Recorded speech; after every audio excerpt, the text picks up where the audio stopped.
This is the basketball show. What they gonna say next? Hello, we are pumped for what is a monster show today. Thanks to TCL Mobile, 2K and News Corp. I'm Jo Healy alongside my co-host, Shyla's dad. I'll take that. Congratulations. Every day of the week. Thank you. Yeah. Very nice happy day. for Big the weekend. family and for Shy. Big weekend. Just a couple of beers to Yeah, celebrate. just celebrate a little bit. It was all about us. You had a special shout out as well from one Charles Barkley on TNT. That was pretty cool. Shane, and Shane, number one, I want to congratulate you on your daughter. But then you were so lucky I didn't kill your ass over at the Olympics. Then you want to fight Shane during the Hill? Olympics. You want to fight Shane Hill? He wanted to fight me. Oh, Shane was And you almost didn't have no daughter. Because if you had Chuck had grabbed you, it would have been hell to pay. I tell you, 25 years later, the big fella, and I'm going to challenge him. We've got to get him on the show, Charles. Get you on the show. But if someone had taken his legs out like that, can you imagine how he would have carried on, the big fella? Hey, and he's blaming me, saying I wanted to fight him. Cut it out, Chuck. Get your butt on the show.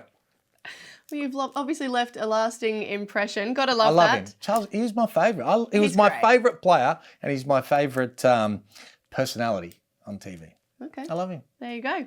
Hopefully we will get him on. Let's go straight into In the Spotlight now. Serious stuff. Oh. The Basketball Players Association Oh. are Oh. feeling the pressure at the moment from the players. Talk to me. Oh, the players are unhappy. There is frustration. There is a little bit of lack of trust and just doubt of the direction that they've been given. And, you know, I go back to when COVID started. Everything was just up in the air. No one knew what was going on. And the players were pushed into making a decision very, very quickly in COVID, weren't they?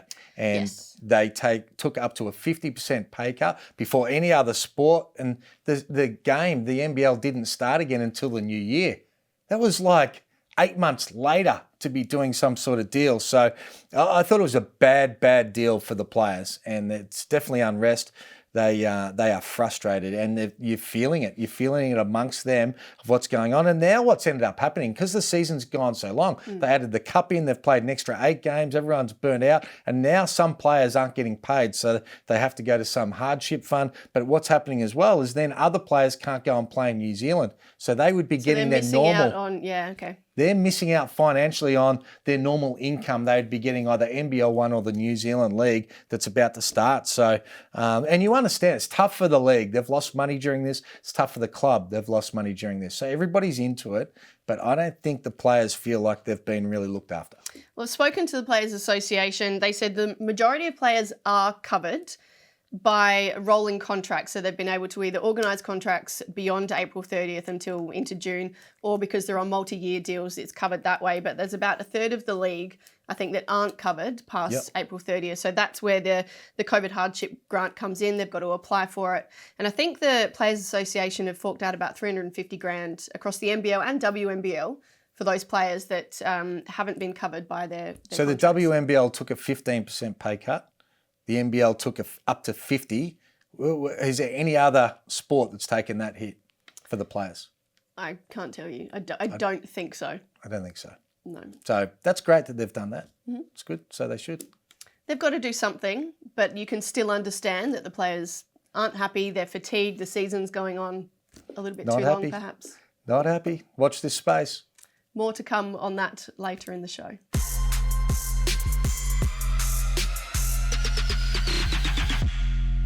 Well, the feel-good story of Australian basketball was Shyla Heal being selected at number 8 in the WNBA draft. She is off to the Chicago Sky.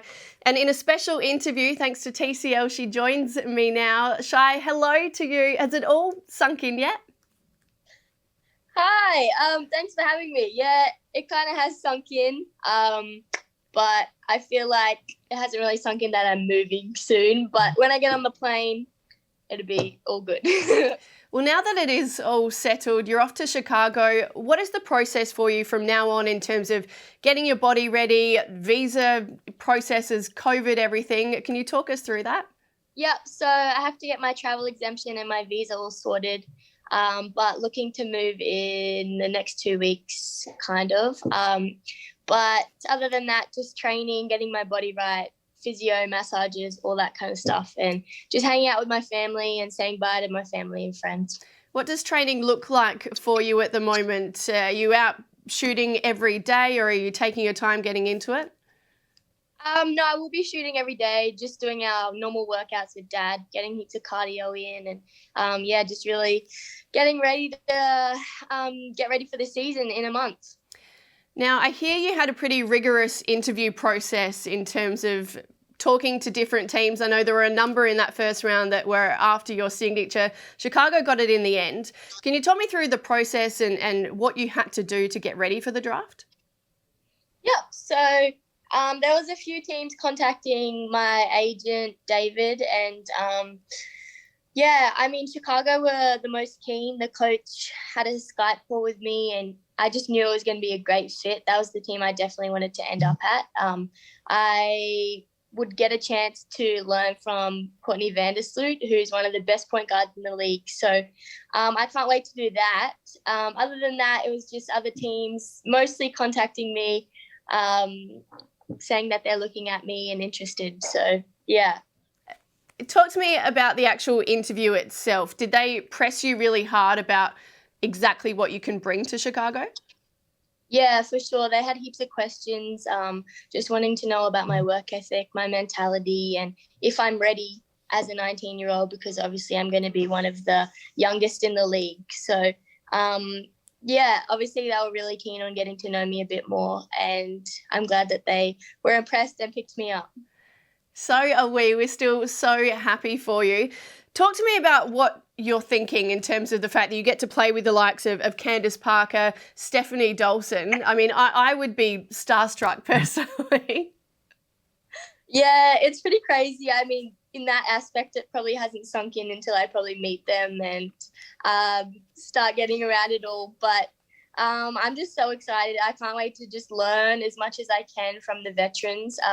But also, I've been training heaps with my dad, and I know that I'm going to be ready to contribute when I get there as well. Well, I hear that you've got quite a short turnaround when you get there. You've got a couple of days and then you're straight into pre-season games. How do you prepare for that?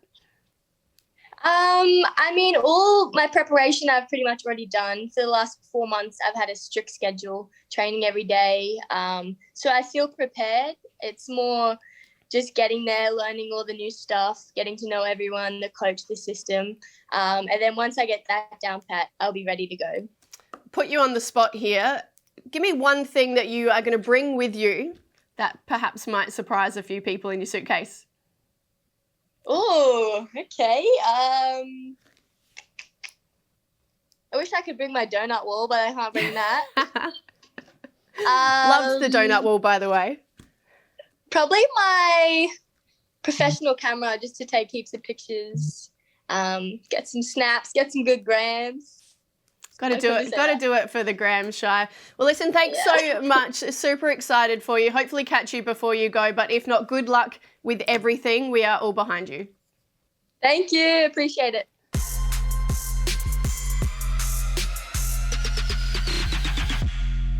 Well, big news out of the Sydney Kings is that Didi Louzada is already in the state, set to link up with the New Orleans Pelicans. He was drafted number 35 in 2019, but has, of course, been playing with the Kings for the past 2 seasons. Their chief executive, Chris Pongrass, joins us now. Chris, thanks for your time. How long have you known about this? We've known for a while that there's a likelihood that he's going to be called up this season, but more recently, probably in the last 5 to 6 days, probably middle of last week, that we know that it was really starting to take shape quickly. We're very excited for Didi and for his family and how quick it's been able to turn around for him. Mate, could you have orchestrated that conversation a little bit earlier? Because I knew exactly when it happened, because he came out and dropped 28. He would have been all excited about the opportunity to go back. I bet you would have liked to have seen that a little bit earlier. Definitely. He was playing loose then. He knew he'd already been. He'd got the call up. He's ready to go. He's not having to prove anything. So, yeah, that was actually the morning that we knew it was really the agreement between him and his agent, the Pelicans, was really starting to take shape. So, We know yourself and Paul Smith have both described it as bittersweet. It's a blow for the club in the immediate future, but what's the positive impact for the Kings down the line? It is bittersweet in that, I've said it to a number of people that we've been somewhat working on and operating on borrowed time with Didi. We weren't expecting to have him back a second year. COVID, I think, changed, his desired approach or their desired approach to his development and what they needed for their roster. So getting him back this year was a great relief for us. And we knew coming in that there's any moment throughout this season that he could go. And to have him go at this point in time when we're dealing with injuries is very challenging. He's been an anchor for this team defensively, and what he's been able to do in the last couple of games, more importantly, offensively, he's going to be sorely missed. But for him and his family, I mean, this is life-changing.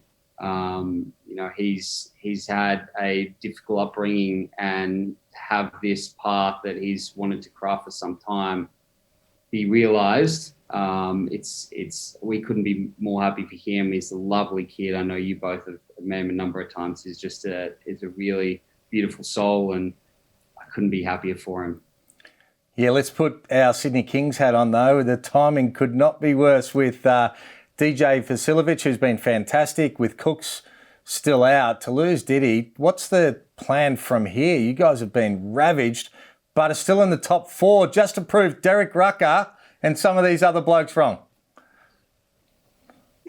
The hard thing is where he's a next star, so you can't go find a local replacement. You can't bring anyone in to replace him, particularly this time of the year where it's hard to get international players in that might be able to replace his next star, and those dealings take months to construct. So we're not able to replace him. We've got 4 of our starters right now that aren't playing from what they would have been at the start of the year, and 5 of our 8 or 9 rotation guys out. So somehow our guys are digging deep and getting it done. And you're right, we're in the top 4. We're playing the Phoenix this Thursday, which is going to be a big battle, and the Hawks on Saturday. So every game matters for us right now. We're going to play, I think we play the Hawks twice, Brisbane, Adelaide twice throughout. And so these are all teams that are fighting. And honestly, I think, the 3 through 7, 3 through even 8 right now is a fight for who's going to make it in. I said to Fordy last week, it's all character building, and as you say, you guys are certainly living up to it at the moment. Good luck for the rest of the season. Congratulations again on providing a pathway for the likes of Didi, for Jayshawn Tate, for Brian Bowen as well. You guys are doing a great job there at the Kings.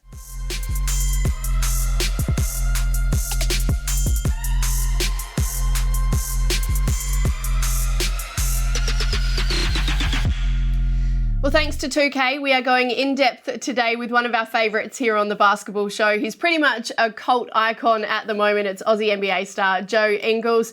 Joe, thanks for joining us. You guys are, 42-15 on the season at the moment.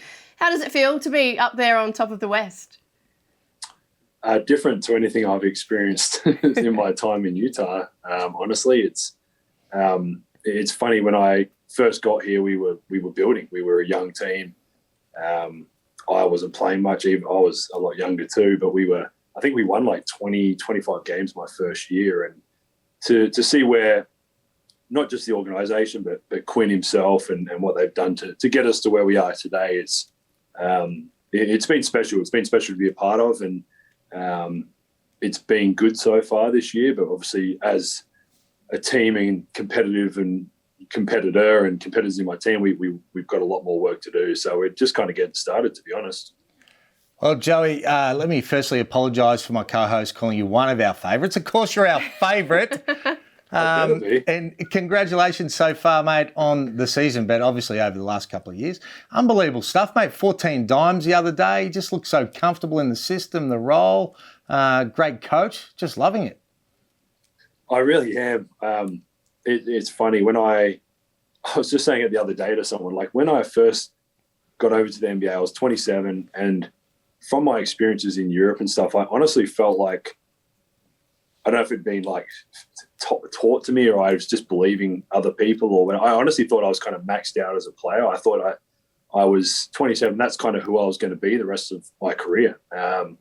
And Quinn, who's obviously our coach that you're talking about, is kind of rejuvenated everything from me. That I lost a bit of the love, I think, from that grind in Europe, and just getting in the gym, getting better, and he was a big advocate of obviously the confidence I've got in myself now, but just making me keep working on little things, keep getting better and better. And my first few years, I was definitely a little uncomfortable in the league, just getting used to the changes and the difference of the style of play and all that. But now, like you said, I feel super comfortable. I know my role. I'm extremely happy and enjoying my role coming off the bench. Me and JC, Jordan Clarkson, have kind of that a lot of pride coming off the bench and being a spark for our team. So I still get thrown in every now and then to start and throw a couple dimes to be like you. But no, it's been a lot of fun, and I'm getting older and older, but I feel like I could keep playing at the moment. I feel really good out there. You're on track for the all-time true shooting percentage in a single season in history, which is absolutely remarkable. What is the key? You mentioned off camera that it's pretty much because you're not training at all at the moment. Probably a part of it. Save my legs for the game a little bit. I'll have to give Hammer a bit of credit. I never beat him in a shooting contest, so I've always in the back of my mind had to be really good at something shooting wise. Like had broke some record or done something so that I could. I'll probably never shoot against each other again, because by the time I get back to Australia, we'll both be way too old. But I lead the Jazz now in threes, which is something I never thought I would ever do, to be honest. And then I actually just did an interview yesterday about this true shooting. I actually didn't really know what it was, and everyone was trying to tell me, and I still don't fully understand. But if it means I'm shooting well, I'll try and keep it up. Mate, can you, honestly, it brings a tear to my eye. When I see you hold your follow through, it actually brings a tear to my eye. How many times do you reckon I had to yell at you to hold your follow through? Oh, it was like that annoying uncle that just keeps picking on you about something. I was old enough to be your uncle. Yeah, it was an everyday thing, and I think Marty Clark was the first one to ever kind of not try and change my style, but just try and tighten it up a little bit.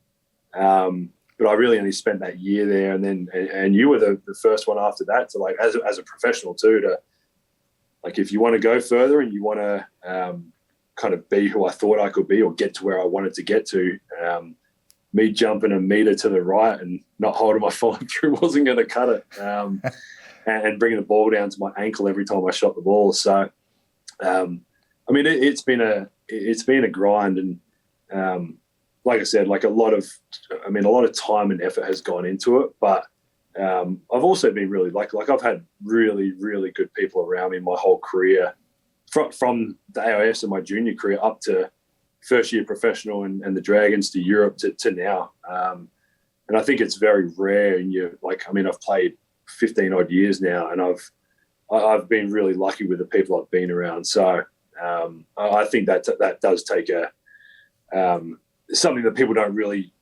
get often in throughout a career. So I've been very lucky, and like I said, I feel like I honestly feel like I could just keep playing. I feel really good out there. Well, you've got a year left on your contract. What's the ideal scenario for you after that?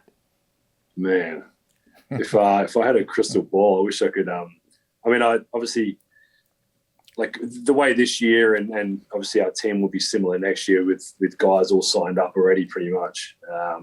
Obviously we're going for it. We believe we've got a team that can make a push. I think we've showed so far this year we can match it with anyone when we play the way we want to play.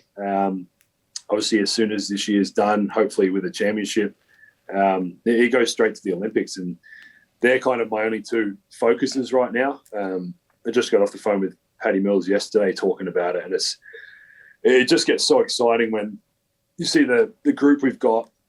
Obviously, the close finishes we've had the last couple of campaigns, but we obviously believe, as well as my team with the Jazz, we've got a team with the Boomers that can do something special. And as soon as I'm done with that, I'll be heavily locked into the Boomers. And then, like you said, I'm contracted next year anyway, so obviously I'll be back here next year. And and then just see what happens. It's a lot of it when you get to my age, and I mean, my twins are 4.5 now. We've just got another baby now, Jack, who's 5 months tomorrow.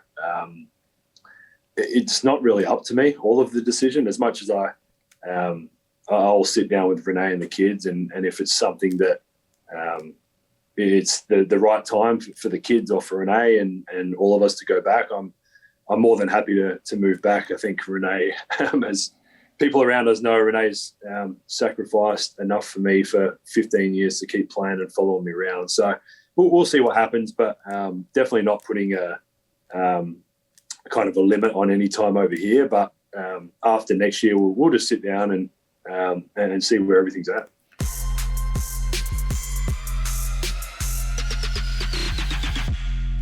All right, it is time for Points Made. As always, let's bring in former NBL MVP Derrick Rucker. Derrick, we touched on this at the top of the show. In your opinion, are the players losing confidence in the Players Association given everything that's happened with COVID? Wow, Joe, that's a tough one. And I said a few weeks ago, and Shane didn't fully support me, but I said when it came to the decals issue, do not trust the Players Association on this one to have the players' best interests at heart. We've seen decades of the Players Association not doing the right thing by the players, but sprouting off like they fully intend to. And I think now we're seeing what can happen when you put too much faith in them, Shane. Somehow that Players Association, now I don't have all the info, but it needs to be fully independent. I'm not sure where Jacob Holmes gets his financing from, but I'm always somewhat skeptical, and I'll remain that way today. Well, I've had my say, and the players are not happy. They've lost trust, and questions have certainly been asked, Dee. Well, Hammer, just on that, are we, I guess, moving on from that, are we experiencing a case of NBL fatigue? The players are injured. They're not happy with their contracts. It just feels like the season's dragging on a little bit. I think it has. I think for most sports fans it has, whether you're playing or you're in management or you're a fan. And I think in hindsight, if the NBL had the chance to be able to go back to last year, they would have sat down and they said, let's do exactly what the WNBL did. They got into it in November and we'd be finished right now. Instead, they waited. They were a little bit conservative, and it's easy to sort of judge now because we didn't have all the information, and it quite easily could have gone the other way, but it hasn't. And now we're looking at the football codes all playing. Everyone's losing a little bit of interest in some of those sort of things, and it just seems so long right now. Go on, Derrick. What are your thoughts on the situation? I feel the same way. There's so much going on right now. I found myself torn between so many different sporting options on the weekend. There are even junior basketball. There's under 18 nationals going on. You're going to have under 20 nationals going on as well, Shane. There are so many options. AFL, NRL, you got NBL 1 starting. Now, look, I mean, somehow we've got to maintain eyeballs on these games. But admittedly, as a diehard basketball fan and a lover of the NBL, I'm having a tough time keeping my attention on these games. Let's be grateful that we have any sport at all, I reckon. Derrick, I've got to ask you, the Wildcats, you've been on them all season. They're going to win the championship, but they've kind of run out of gas a little bit, haven't they? Let me hear it. Let me hear it, Derrick Rucker. Come on, you've been spouting off all year. Answer the question. Thanks, Joe. I like how you don't objectively present the question, but that's all right. Check this out. The Wildcats are a little bit tired. Bryce Cotton looks tired. And, you know, they've been training for a long time, and all of this stuff adds up. Bryce is a small guy, Shane. He's like our size, and we understand what happens and the impact it has on your jump shot and your performance when you do not have what? Your legs. And right now, he is in a real cold stretch shooting the basketball. And look, if they can somehow revitalize his energy and get some bounce back into his game, then obviously that changes things. And they need to get some bounce in the immigration department's game out there in WA. I thought Bryce would have been clear by now. What is going on? Well, and you're right. Other guys have to step up. Mooney's been sensational. He shot the ball at 90% the other day, but they need some of their other guys to step up. And what about the home cooking they got in Tassie. Hey, holding that clock for them to be able to get the shot up to set it into overtime. I tell you need to really ease up on that. The referee thing the with Red Perth. Army. I watched that game again, and I didn't see anything out of the ordinary with the referees. It was delayed, no doubt about it. They've gone home. They've lost at home. You're a head coach. You're going to have some of these guys wrecking your game soon. You better ease up. Hey, Derek, that is a very good point. Hammer, watch your mouth. Let's go stateside now. Brad Stevens has turned down a 7-year, $70 million contract to coach Indiana University. Do you guys think that he's mad for turning down the cash, or are you pleased that he wants to stay at the top level at the NBA? Well, I mean, I think what he's done is he's understood he's coaching the best players in the world and the best league in the world. He's not a development coach having to deal with kids trying to make the NBA. And I think when you get to that, you just want to be involved. I think he's been able to prove himself. He would have got a nice little payday last year when he extended his contract. So it's not like he's giving up $10 million a year. There would probably be some little shortfall. But when you work with the best athletes in the world, that's where you want to stay. Yeah, Shane, I agree. And you know what's really tough about the college game is getting out on the road and recruiting players. It's a different generation now. Brad Stevens is pretty old school with his approach, although his basketball doesn't reflect that. But in terms of who he is as a person, he's an Indiana boy. I think he spent a lot of time at Butler, obviously. Indiana would be a great look and fit for him. But I think, the ease and the convenience of coaching in the pros is something else. But he's on the hot seat. He needs to perform. He might want to revisit that Indiana contract offer in the next couple of weeks if the Celtics don't start winning more games. All right, Steph Curry now, guys. He's absolutely cooking. I think it's 44 triples in his last 5 games. As shooters yourself, can you just describe how ridiculous this guy is, D-Ruck? I'm glad you came to me with that because, Joe, you know where Steph Curry went to college? I'll answer the question. Same place I went to college. Now, my friends, I told them we were going to be talking about this on our show today. Some people down in Charlotte, North Carolina, where Davidson is, they said, Derek, let's send your stats. My years at the three-point line, I had 2 years where I was able to shoot threes. My percentage changed, 44.5. Steph Curry, 41.2 over 3 seasons. I have a rightful claim as the greatest shooter in the world. Well, I like it. Next question is, what happened to you? But let me give you a couple of stats. And Larry Bird and Ray Allen had 10 threes in a game. How many times? 0. Zero times they had 10 threes. Steph Curry has done that 3 times in the last week. 10 threes. The man is a freak. Everyone needs to give him some respect. He is the greatest pro shooter we've ever seen, but the second best college shooter behind Derrick Rucker. Now, before we jump out of here, Shane, I just want to, speaking of shooters and outstanding young players, I want to congratulate Shyla on being drafted at number 8. Great franchise she's going to, tremendous opportunity, and good luck to Chicago. I'm very proud, obviously, for you and your family. And I'd like to send a message to the WNBA. Just remember, when you recruit the player, you recruit the parents. I'm not sure that's necessarily a good thing. We're staying away. We're staying away. D-Ruck, thank you so much. We'll chat to you again next week. Not a problem, Joe. See you. See you, mate.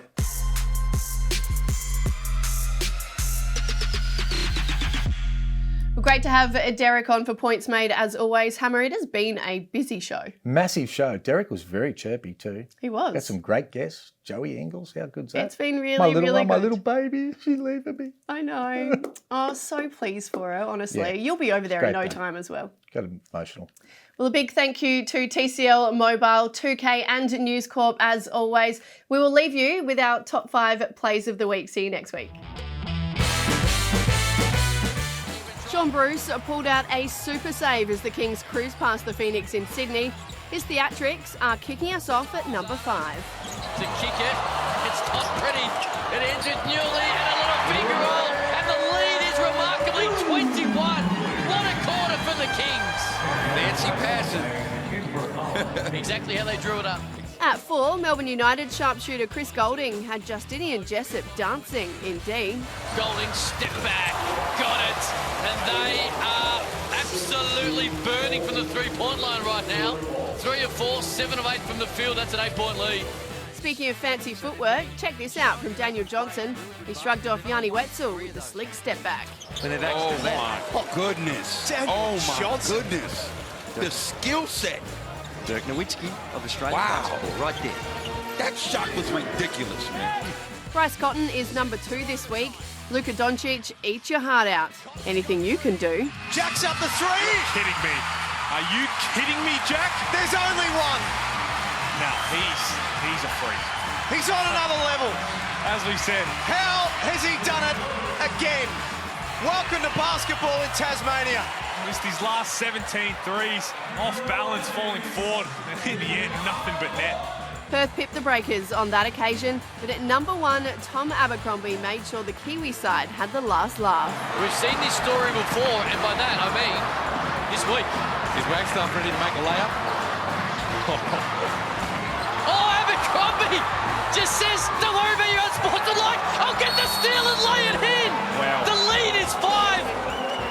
Defensive player of the year, Liam. What a massive stop. Basketball karma. Huge play from the veteran. This is a co-production by News Corp Australia and Closer Sport.